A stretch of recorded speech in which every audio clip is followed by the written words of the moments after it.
بندہ کہتا ہے پتہ نہیں میرے کام ہی سیدھے نہیں ہوتے، نہ بیماریاں دور ہوتی ہیں، نہ پریشانیاں دور ہوتی ہیں، نہ روزی میں برکت ہوتی ہے۔ تم نے روزی دینے والے کو ہی ناراض کیا ہوا ہے، شفا دینے والے ہی تم سے ناراض ہے، جس نے عطائیں کرنی ہیں اسی کو تم نے ناراض کر دیا ہے۔ ارے اس کی رضا والے کام تو کرو، پھر دیکھو وہ کیسے رحمت کے دروازے کھولتا ہے۔ کتنے ہی گناہ کیوں نہ ہو جائیں، کتنی خطائیں کیوں نہ ہو جائیں، اس کی بارگاہ میں اگر گر گڑایا جائے تو وہ خاص کرم فرماتا ہے، وہ آتے عذاب ڈال دیتا ہے، وہ رحمت کی برکھا برساتا ہے۔ مگر پرابلم یہ ہے کہ آج ہم اللہ کی بارگاہ میں سر نہیں جھکاتے، اس سے سچی توبہ نہیں کرتے، اس سے دوستی نہیں کرتے۔ گناہ ہو گئے نا، مگر وہ کریم ہے، وہ رحیم ہے، اس سے مانگ لے معافی، مگر سچی معافی مانگے۔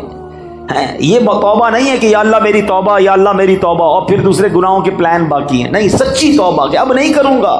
جتنے گناہ ہیں وہ کریم کرم فرمائے تو ایک باری میں معاف فرما دیتا ہے۔ کتنی خطائیں ہیں مگر وہ رب پھر بھی روزی دے رہا ہے، پھر بھی کھانا دے رہا ہے، پھر بھی سانسیں دے رہا ہے، پھر بھی ہم آنکھیں حرام دیکھتی ہیں مگر وہ اندھا نہیں کر رہا، ہمارے ہاتھ غلط کام کرتے ہیں مگر وہ ہاتھ واپس نہیں لے رہا، پیر گناہوں کی طرف جا رہے ہیں مگر وہ لنگڑا نہیں کر رہا۔ لیکن اس کا مطلب یہ نہیں کہ ہمیں جواب نہیں دینا۔ قرآن ہی میں رب نے فرمایا یومئذ تحدث اخبارہا، ایک دن آئے گا کہ زمین اپنی خبریں دے گی۔ اور ایک اور جگہ قرآن کیا فرماتا ہے، ثم لتسألن یومئذ عن النعیم، ایک دن آنا ہے جس دن تم سے ایک ایک نعمت کے بارے میں سوال ہوگا، کیسے جواب دیں گے؟ اے دن رات گناہوں میں گزارنے والوں، اے نمازیں قضا کرنے والوں، اے نشہ اور شراب استعمال کرنے والوں، اے حرام روزی کمانے والوں، اے مسلمانوں کے دل دکھانے والوں، ماں باپ کی نافرمانی کرنے والوں، خدا کے واسطے سوچو اللہ کی بارگاہ میں کیسے پیش ہو سکیں گے؟ وہ کریم ہے، اس سے معافی مانگ لو، سچی توبہ کر لو۔ حدیث پاک میں آتا ہے التائب من الذنب کمن لا ذنب لہ، گناہوں سے توبہ کرنے والا ایسا ہے جیسا اس نے گناہ کیا ہی نہیں ہے۔ ایسا کریم مالک، اتنا رحیم مالک، پھر بھی اسے ناراض کریں۔ تو آج پہلا سبق، پہلا مدنی پھول تو اس بیان کا یہ دیجئے کہ ہم اپنے رب کی نافرمانی نہیں کریں گے، سچی توبہ کر لیں۔ ہاں، سچی توبہ کر لیں۔ اور اللہ کریم ہے، اتنا رحیم ہے، وہ اپنے بندوں پر اب اس کی ماں سے 70 گنا زیادہ مہربان ہے۔ اب معافی مانگے وہ معاف فرما دے گا، اور پھر آئندہ گناہ نہ کریں، نمازوں کی پابندی کریں، حرام کاموں سے اپنے آپ کو بچائیں، پھر دیکھیں آپ کی مشکلیں کیسے آسان ہوتی ہیں۔ اللہ کے نیک بندوں پر امتحان آتا ہے مگر وہ اللہ پر بھروسہ رکھتے ہیں۔ مچھلی کے پیٹ سے بھی زندہ واپس آ گئے حضرت یونس علیہ السلام۔ تو اگر آپ بھی کسی مشکل میں ہیں نا، پریشانی میں ہے، تو ہمت نہ ہاریں، اللہ پر بھروسہ رکھیں۔ پرابلم یہ کہ ہمارا رب پر بھروسہ ہی ختم ہو گیا۔ سب پر بھروسہ ہے، رب پر بھروسہ نہیں ہے۔ باقی دنیا والوں کی بات مانتے ہیں، یار فلاں منسٹر تو فلاں پیسے والا، فلاں عہدے دار رابطے میں ہوگا تو مسئلہ حل ہو جائے گا۔ نہیں میرے بیچ اسلامی بھائیوں، جس کے ساتھ رب کی رحمت ہوگی اس کے سارے مسئلے حل ہو جانے ہیں۔ ان اللہ مع الصابرین، اللہ قرآن میں فرماتا ہے نا، اللہ صبر والوں کے ساتھ ہے۔ تو صبر کر لو، اللہ کی رحمت ساتھ ہو جانی ہے نا، تو اللہ پر بھروسہ کریں۔ پرابلم یہ ہے کہ آج اللہ پر بھروسہ نہیں رہا۔ بعض اوقات تو ایسے جملے لوگ کہہ دیتے ہیں کہ وہ کفریہ کلمات کی طرف چلے جاتے ہیں۔ یقین جانیں اللہ کریم ہے، وہ رحیم ہے، وہ واقعی ہمارے لیے بہترین فیصلہ کرنے والا ہے، لیکن ہم بعض اوقات اس معاملے میں غلطی کر جاتے ہیں۔ ایسا نہ کریں۔ بزرگان دین اپنے بچوں کو توکل کا درس کیسے دیتے تھے؟ ایک بزرگ کے بارے میں آتا ہے، ان کا نام ہے احمد بن حرب رحمۃ اللہ تعالی علیہ۔ آپ نے ایک بار اپنے بچے کو یہ ٹریننگ دی کہ بیٹا جب بھی کھانا کھانا ہونا تو یہ گھر میں بڑی سی محراب ہے، ادھر جا کر دعا کرنا کہ یا اللہ مجھے کھانا دے دے، تو پھر روز یہاں سے کھانا مل جائے گا۔ اور اپنی زوجہ سے کہا کہ ایسا کرو کہ روزانہ بچہ جب دعا کرے تو محراب میں پیچھے سے کھانا رکھ دینا، تاکہ بچے کی بچپن سے ٹریننگ ہو کہ اللہ سے مانگنا ہے، اللہ پر بھروسہ رکھنا ہے، روزی دینے والے جو ہے وہ رب ہے۔ ایسے ہی ہونے لگا، وہ بچہ دعا کرتا، ان کی زوجہ کھانا رکھ دیتی، وہ بچہ کھانا کھا لیتا۔ ایک دن کیا ہوا کہ ان کی زوجہ کہیں کام میں مصروف ہو گئی اور لیٹ ہو گئی، کھانے کا وقت ہو گیا، دوڑتی ہوئی گئی، دیکھا بچہ اس محراب کے پاس بیٹھا اور کھانا کھا رہا ہے۔ کہا بیٹے کھانا کہاں سے آیا ہے؟ کہ جہاں سے روز آتا ہے، اللہ روز دیتا ہے، آج بھی اللہ نے دیا ہے۔ اب وہ واپس آئیں اپنے شوہر کے پاس کہ حضور یہ تو کمال ہو گیا، میں نے تو کھانا نہیں رکھا۔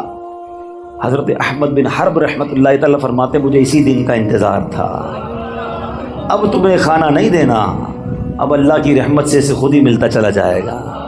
یہ وہ لیول آف توکل ہے جو ہمارے بزرگوں میں ہوا کرتا تھا۔ حضرت ابراہیم علیہ السلام کو جب آگ میں ڈالا جا رہا تھا، یہ بھی قرآنی واقعہ، قرآن پڑھے تو پتہ چلے نا، حضرت ابراہیم کو جب آگ میں ڈالا جا رہا تھا، حالانکہ معلوم ہے کہ اتنی بڑی آگ ہے جو کبھی جلائی نہیں گئی ہے، آسمان تک شعلے ہیں، جبریل امین آتے ہیں، کہتے حضور آپ حکم کریں، ابھی میں بارش کا فرشتے کو کہتا ہوں پانی برسائے گا، آگ بجھ جانی ہے۔ فرمایا نہیں، میرا رب دیکھ رہا ہے، اگر وہ چاہے گا تو بچا لے گا، اور اس کی اگر رضا اس میں ہے کہ میں آگ میں چلا جاؤں تو میں راضی ہوں۔ ہاں وہ پنجابی شاعر کہتے ہیں نا، جے سونا میرے دکھ وچ راضی، میں سکھ نوں چلے پاواں۔ یہ لیول آف توکل تھا نا۔ اچھا پھر جب آپ کو آگ میں پھینک دیا گیا تو پھر جبریل امین آئے، کہا ٹھیک ہے آپ ہم سے مدد نہیں مانگ رہے، اللہ سے تو مانگ لیں، اللہ کو تو پکار لیں۔ فرمایا مالک دیکھ رہا ہے، اگر اس کی رضا ہوئی تو اس نے بچا لینا ہے۔ اور ایسا ہی ہوا کہ جب حکم الہی ہوتا ہے تو وہ آگ جس میں آپ ایک روایت کے مطابق 40 دن رہتے ہیں، آپ کا بال بھی بیکا نہیں ہوتا ہے۔ شاعر مشرق ایسے ہی تو نہیں کہتے نا، آج بھی ہو ابراہیم سا ایمان پیدا۔ اصل مسئلہ یہ ہے ہمارا وہ ایمان کا لیول بہت ڈاؤن ہو گیا، اللہ پر وہ بھروسہ ہی نہیں رہا۔ اگر آج بھی ہو ابراہیم سا ایمان پیدا، آگ کر سکتی ہے انداز گلستان پیدا۔ آج بھی آگ باغ بن جائے گی، لیکن وہ لیول آف یقین، اللہ پر بھروسہ ہی نہیں ہے۔ ہم دعا بھی کرتے تو یہ سوچ کر پتہ نہیں پوری ہوگی کہ نہیں ہوگی، پھر کدھر سے پوری ہوگی؟ بھروسہ کرو اپنے مالک پر، وہ سب سے بڑا کارساز ہے، وہ عطا فرمانے والا، اس نے وعدہ کیا ہے ادعونی استجب لکم، مجھ سے مانگو میں تمہیں عطا کروں گا۔ سب سے مانگتے ہیں، رب سے نہیں مانگتے۔ سب پر بھروسہ ہے، رب پر بھروسہ نہیں۔ حضرت یونس کو مچھلی کے پیٹ میں بھی بھروسہ تھا، کہتے اللہ مجھ سے غلطی ہو گئی، تیرے سوا کوئی اور نہیں پاکی بیان کرنے کے لائق، لا الہ الا انت سبحانک انی کنت من الظالمین۔ اللہ نے مچھلی کے پیٹ سے رہائی عطا فرما دی۔ تم تھوڑی مشکل میں شکوے کرتے ہو، تھوڑی پریشانی میں شکوہ شکایت کرنے لگ جاتے ہیں۔ نہیں میرے بیچ سے اسلامی بھائی، اور ایک یہ حضرت ابراہیم کے واقعے سے ایک اور بات بھی سیکھنے کو ملتی ہے، ہر بات جو ہے نا وہ دماغ سے نہیں فیصلہ کیا جاتا۔ ہاں کچھ لوگ کیلکولیٹر پہ چل رہے ہوتے ہیں، یار زکوٰۃ دیں گے تو پیسے کم ہو جائیں گے، اور صدقہ دیں گے تو اور کم ہو جائیں گے۔ ہر چیز حساب کتاب اور دماغ سے نہیں ہوتی ہے، کچھ فیصلے دل سے بھی کیا کرو۔ عقل والوں کے نصیبوں میں کہاں ذوق جنون، ہاں عقل والوں کے نصیبوں میں کہاں ذوق جنون، عشق والے ہیں جو ہر چیز لٹا دیتے ہیں۔ یہ جو چھلانگ لگائی گئی تھی نا آگ میں، قرآنی جو واقعہ حضرت ابراہیم نے، یہ فیصلہ کیسے ہوا ہے؟ کیا خوبصورت بات شاعر لکھتے ہیں، فرماتے بے خطر کود پڑا آتش نمرود میں عشق۔ عشق نے چھلانگ لگائی تھی، دماغ اور عقل کا کام نہیں تھا ادھر۔ عقل تو کہتی تھی جل کے راکھ ہو جاؤ گے، مگر عشق کے فیصلے نرالے ہوتے ہیں۔ بے خطر کود پڑا آتش نمرود میں عشق، عقل تھی محو تماشائے لبے بام ابھی۔ عقل تو ادھر ہی سوچ رہی تھی، عشق نے اپنا کام کر دیا۔ اللہ کرے وہ ایسا عشق رب سے نصیب ہو جائے، ایسا توکل نصیب ہو جائے، جب راہ خدا میں خرچ کرنے کی باری آئے تو عقل کہتی نہیں خرچ کرو کم ہو جائیں گے، عشق کہتا ہے جس نے دیا ہے وہ اور عطا فرمائے گا۔ اس کے نبی کا وعدہ ہے، خدا کی قسم کھا کر میرے آقا فرماتے ہیں اللہ کی راہ میں خرچ کرنے سے مال کم نہیں ہوتا، میرے آقا نے فرمایا یقیناً کم نہیں ہوتا ہے۔ یہ وہ لیول ہے اللہ اور اس کے رسول سے محبت کا جو ہمیں سیکھنا، اور یہ قرآن سکھا رہا ہے۔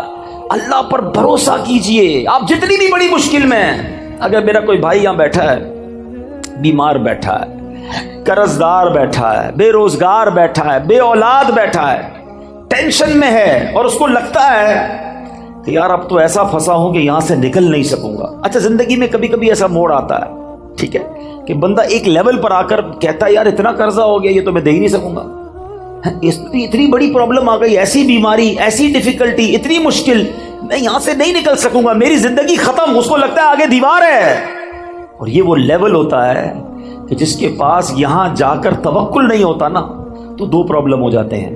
یا تو بندہ ڈپریشن کا شکار ہوتا ہے یا پھر خودکشی کرتا ہے۔ ایسی خودکشی نہیں کرتے لوگ، ان کو لگتا ہے ختم، اب کچھ نہیں ہو سکتا۔ یہی وہ بے وقوفی ہے، یہی وہ اللہ پر بھروسے کی کمی ہے۔ اب میں آپ کو ایک ایگزامپل دیتا ہوں، میں نے کئی بیانات میں یہ ایگزامپل دی ہے۔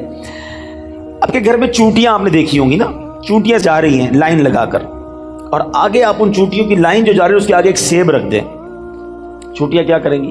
رک جائیں گی، کیونکہ ان کے لیے تو وہ سیب ایک پہاڑ ہے نا۔ کیا چونٹیاں سیب ہٹا لیں گی؟ نہیں ہٹا سکیں گے، ان کے لیے تو بہت ہیوی چیز ہو گئی نا، بہت بڑی چیز ہو گئی۔ چونٹیاں رک جائیں گی، یا تو راستہ بدل لیں گی یا واپس چلی جائیں گی۔ اب آپ اس سیب کو اٹھا لیں تو کیا ہوا؟ راستہ کلیئر ہو گیا نا۔ آپ کے لیے کیا تھا؟ یہ جواب تو دو۔ چونٹی کے لیے کیا تھا؟ پہاڑ۔ آپ کے لیے کیا تھا؟ سیب۔ آپ نے سیب اٹھایا، جیب میں رکھ لیا، چونٹی کا راستہ کلیئر ہو گیا۔ میری بات ذرا تسلی سے سننا، جو مشکل تمہارے سامنے ہے نا اس وقت، وہ تمہارے لیے پہاڑ ہے، میرے رب کے لیے کچھ نہیں ہے۔ ان اللہ علی کل شیء قدیر، وہ قادر ہے، وہ کن فرمائے فیکون ہو جاتا ہے۔ ارے میری عقل تھوڑی، میرا دل چھوٹا، میرے حوصلے تھوڑے، مجھے لگ رہا ہے پھنس گیا، مجھے لگتا ہے مر گیا، مجھے لگتا ہے نہیں نکل سکوں گا۔ ارے مانگو نا اس سے مدد جو قادر ہے، جو خالق ہے، جو مالک ہے۔ وہ تو حکم فرمائے تو چیزیں بہتر ہو جاتی ہیں۔ ہم نے دیکھا ہے ڈاکٹر کہتے ہیں کینسر کے اس سٹیج پر ہے کہ یہ نہیں بچ سکے گا، 15 دن رہ گئے، اور جب اللہ نے صحت دیتی ہے تو ڈاکٹر حیران ہوتے کون سی رپورٹ تھی پہلے والی، یہ تو بندہ بالکل کلیئر ہو گیا ہے۔ اللہ اپنی قدرت کے نظارے اب بھی دکھاتا ہے۔ بھروسہ چاہیے، یقین چاہیے۔ ہمارا پرابلم یہی ہے، ہم رب سے بھروسہ توڑ بیٹھے ہیں۔ مانگو نا اس سے۔ ایک اور آج کنفیوژن دور کر دیتا ہوں، ایک اور مشکل آج دور کر دیتا ہوں۔ مسئلہ یہ ہوتا ہے، لوگ کہتے ہیں یار ہم نے تو مسجد میں بھی دعا کی، کعبے کے سامنے بھی جا کے دعا کی، مزار پہ جا کے بھی دعا کی، روزے رکھ کے افطار کے وقت بھی دعا کی، تہجد پڑھ کے بھی دعا کی، ساڈا مسئلہ ہی حل نہیں ہوتا ہے۔ تم کہتے ہو اللہ سے مانگو، ہمارا تو مسئلہ ہی حل نہیں ہو رہا، ہمارا تو اولاد ہی نہیں مل رہی ہے، پیسے ہی نہیں بڑھ رہے، نوکری نہیں مل رہی، گھر کرائے کا اپنا گھر ہی نہیں ہو رہا، کیسے اللہ پر بھروسہ کروں؟ یہ وہ پرابلم ہے کہ جہاں جا کر بندہ رب سے دور ہونا شروع ہو جاتا ہے، جہاں اس کا رب سے بھروسہ ٹوٹنا شروع ہو جاتا ہے۔ اب سمجھو میری بات تسلی سے، آج کے اس بیان میں اپنے رب سے دوستی کر کے جانا، اپنے مالک سے محبت کر کے جانا۔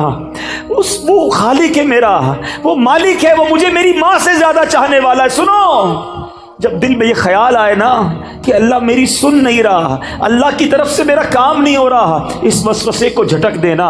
اب میں ایک اور ایگزامپل کے ذریعے آپ کو سمجھاتا ہوں۔ آپ کا چھوٹا بیٹا ہو، آپ کا چھوٹا بھائی ہو، اور وہ آپ کے سامنے بخار میں آئے، گلا اس کا خراب ہو، اور وہ رونے لگے کہ بابا جان مجھے آئس کریم کھانی ہے، ٹھنڈا شربت پینا ہے۔ بتاؤ آپ کھلاؤ گے اسے آئس کریم؟ ہیں؟ شربت پلاؤ گے؟ وہ رو رہا ہے آپ کے سامنے، گر گڑا رہا ہے۔ اب آپ کا ایک دوست ساتھ بیٹھا ہے، کہتا ہے کیسے باپ ہو یار، بچہ رو رہا ہے، کھلا دو آئس کریم، کیوں نہیں پلا رہے شربت؟ آپ جواب کیا دو گے؟ میں والد ہوں، مجھے پتا ہے اس کو کب کیا دینا ہے، اس کو رونے دو، اگر میں نے ابھی اس کو آئس کریم کھلائی تو یہ اور بیمار ہو جائے گا۔ ٹھیک ہے؟ اب میری بات تسلی سے سنو، دل پر ہاتھ رکھ کے سنو۔ تم باپ ہو، تمہیں پتا ہے بیٹے کو کب کیا دینا ہے، میرے مالک کو نہیں پتا مجھے کب کیا دینا ہے، وہ نہیں دے رہا، یہی بہتر ہے میرے لیے، مانو اس کے فیصلوں کو۔ میں مانگ رہا ہوں اولاد دے دے، وہ نہیں دے رہا، کیا پتا ایسا بیٹا پیدا ہونا تھا جو مار کے مجھے ہی گھر سے نکال دیتا۔ آج اپنے رب پر بھروسہ لے کر جاؤ۔ حضرت یونس کا یہ قرآنی واقعہ کیا کمال کا بھروسہ سکھا رہا ہے۔ کبھی تصور تو کرو، اندھیری کال کوٹڑی ہوگی، مچھلی کے پیٹ میں ایک روشنی کی رمق نہیں آتی تھی، مگر وہ اللہ والے تھے، کہتے لا الہ الا انت سبحانک انی کنت من الظالمین۔ مولا میرا قصور ہے، تیرے سوا کوئی شان بیان کرنے کے لائق نہیں، تو ہی خالق، تو ہی مالک۔ ادھر تھوڑی سی آزمائش ہو، بندہ اللہ کی بارگاہ میں شکوے کرتا ہے، یا اللہ تو نے ایسا کیا، اللہ نے پیچھے کر دیا۔ کیسے جواب دو گے رب کو؟ اس نے جتنا دیا ہے کبھی سوچا ہے؟ اس کی نعمتیں معلوم ہیں؟ کبھی دیکھا ہے لنگڑے کو بغیر پیر کے کیسے جیتا ہے؟ کبھی دیکھا ہے اندھے کو؟ بغیر دیکھے کیسے جیتا ہے؟ کتنی بار شکر ادا کیا آنکھ کا، کتنی بار شکر ادا کیا پیر کا اور ہاتھوں کا اور زبان کا؟ کبھی دیکھا ہے ڈائلیسس کے مریض کو جس کے گردے فیل ہو جائے، پانی نہیں پی سکتا، ڈاکٹر کہتے پورے دن میں 1 گلاس پانی پینا، اس سے زیادہ نہیں، تمہارے لیے مشکل ہو جائے گی، ترستا ہے پانی پینے کو، ہر تیسرے دن جا کے ڈائلیسس کراتا ہے۔ ہمارے گردے سلامت ہے، جتنا پینا ہے پیتے ہیں، جب پاس کرنا ہوتا ہے پاس کر دیتے ہیں، استنجا سے فارغ ہو جاتے ہیں۔ یہ نعمتیں یاد نہیں؟ ابھی پچھلے دنوں کرونا وائرس جب پیک پر تھا، اللہ ہم سب کو محفوظ رکھے، سانس کتنی بڑی نعمت ہے، یہ کرونا نے سمجھا دیا لوگوں کو کہ جب آکسیجن نہیں آتا ہے نا، انسان کہتا ہے ساری دولت لے لو میری، مجھے یہ سانس مل جائے، یہ سانس نہ رکے۔ اس کے پھیپھڑے پمپ کرتے ہیں مگر اسے سانس نہیں مل رہی ہوتی ہے۔ اس وقت کتنی دیر سے بیٹھے ہو اس ہال میں، کتنی سانسیں لینی، لے بھی لیں اور نکال بھی لیں، پتہ بھی نہیں چلا۔ کبھی سوچا یہ اللہ کی کتنی بڑی نعمت ہے؟ شکر ادا نہیں کرتے، اللہ سے شکوہ کرتے ہو۔ نہیں میرے میٹھے اسلامی بھائی، اس کی بارگاہ میں ہمیشہ سر جھکائے رکھنا، اور اس کی شان تو دیکھو، وہ فرماتا ہے لَإِن شَكَرْتُمْ لَأَزِيدَنَّكُمْ، تم میرا شکر ادا کرو میں تمہیں اور عطا کروں۔ کچھ بھی تو نہیں کرنا، اے اللہ تیری مہربانی، تو نے مجھے کروڑوں سے اچھا بنایا، شکر کرو نا۔ کیوں کہتے ہو میں پیچھے رہ گیا؟ ارے میں کروڑوں سے اب بھی آگے ہوں۔ اصل مسئلہ یہ کہ ہم نے اپنی سوچ کا دھارا چینج کر دیا ہے۔ اگر آپ کو پرسکون زندگی گزار رہی ہے، میں آج آپ کو فارمولہ دیتا ہوں، اگر پرسکون زندگی گزار رہی ہے نا، تو نیکیوں میں اپنے سے آگے والے کو دیکھو، نعمتوں میں اپنے سے پیچھے والے کو دیکھو۔ ہمارا معاملہ ہی الٹا ہے، ہم نیکیوں میں پیچھے والے کو دیکھتے ہیں۔ ہم کہتے ہیں یار میں 5 وقت نماز پڑھتا ہوں، وہ تو پڑھتا ہی نہیں ہے، میں چلو رمضان میں روزے رکھتا ہوں، تھوڑے بہت چھوٹ جاتے ہیں، اس کے تو ایک بھی نہیں ہے۔ غلط آدمی کو دیکھ کر اپنے آپ کو سیٹسفائی کر رہے ہیں۔ اگر تم 5 وقت نماز پڑھتے ہو تو تہجد گزار کو دیکھو نا، کہ یار وہ تہجد پڑھتا ہے میں نہیں پڑھتا، وہ قرآن پڑھتا ہے میں نہیں پڑھتا، وہ تو ماشاءاللہ کاروبار کے ساتھ ساتھ دین کا کام بھی کر رہا ہے، میں نہیں کر رہا، میں کب کروں گا؟ اسے دیکھو نا جو تم سے نیکیوں میں آگے بڑھ گیا۔ مدنی قافلے میں جانے والے کو دیکھ کر کیوں خیال نہیں آتا کہ یہ راہ خدا میں 12 ماہ اور 30 دن کا سفر کر رہا ہے، میں سفر نہیں کر رہا؟ تمہیں یورپ جانے والا دیکھ کر پھر سونا شروع ہو جاتی ہے۔ کیوں؟ نیکیوں میں اپنے آگے والوں کو دیکھے، اور نعمتوں میں اپنے سے نیچے والے کو دیکھو۔ اگر تم غریب ہو، کرائے کے گھر میں رہتے ہو، تو سوچو بہت سارے لوگ جو جھونپڑیوں میں رہتے ہیں، روڈوں پہ سوتے ہیں، جیلوں میں پڑے ہوئے ہیں۔ اللہ نے مجھے الحمدللہ اپنا گھر تو دیا، چھت تو دی ہے نا۔ کبھی پسند کا کھانا نہیں ملتا تو کہتے ہو پیچھے رہ گیا۔ کئی لوگ ایسے ہیں جو 2 دن تک کھانا نہیں کھا سکتے، مانگ کر کھاتے ہیں۔ اللہ نے ایسا تو نہیں بنایا نا۔ کروڑوں سے اچھے ہیں ہم اس وقت بھی، کروڑوں سے اچھے۔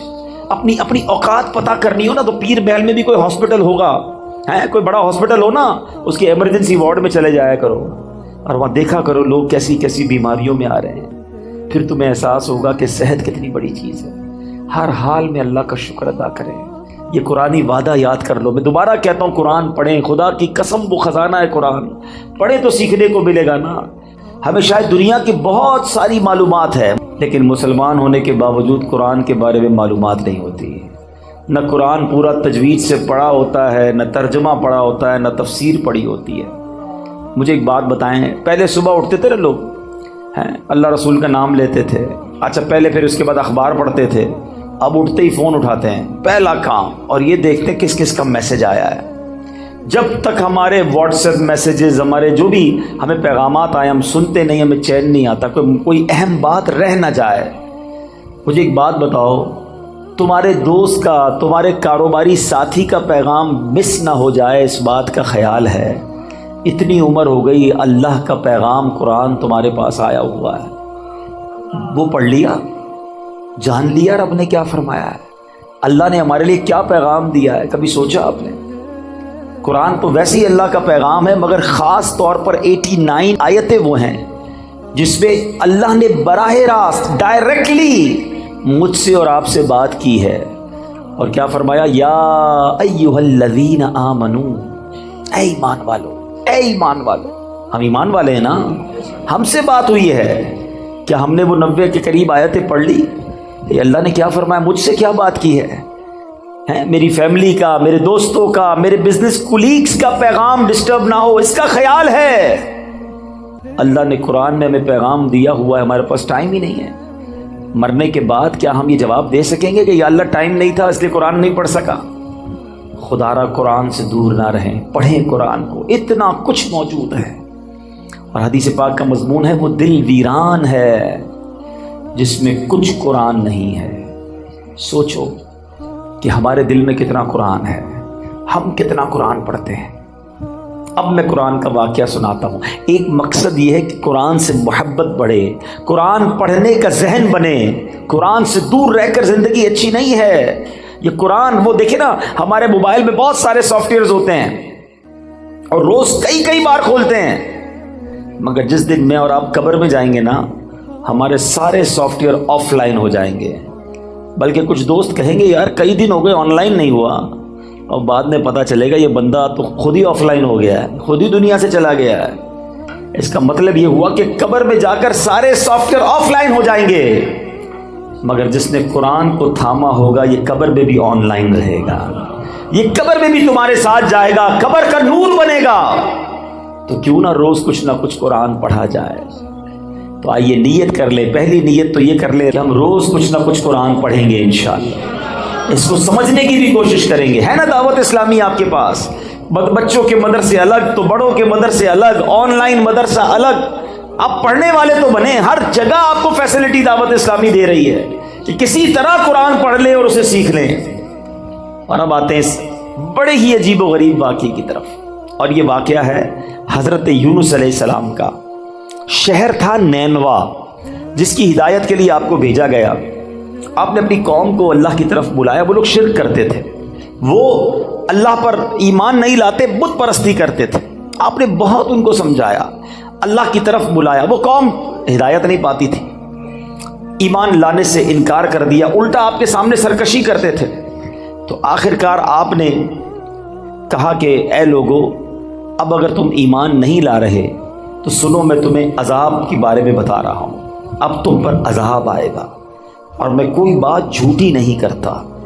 اب قوم کے لوگوں نے مشورہ کیا کہ یہ بات تو کبھی جھوٹی کرتے نہیں ہیں, اب ان پر نظر رکھو. اگر تو یہ راتوں رات ہمارے شہر سے چلے جائیں نا تو سمجھ لو عذاب آنے والا ہے. کیونکہ اگر یہ اللہ کے نبی ہیں تو جس شہر میں اللہ کے نبی ہوتے ہیں وہاں عذاب نہیں آتا. وہ قوم بت پرست بھی تھی مگر یہ بات بھی مانتی تھی.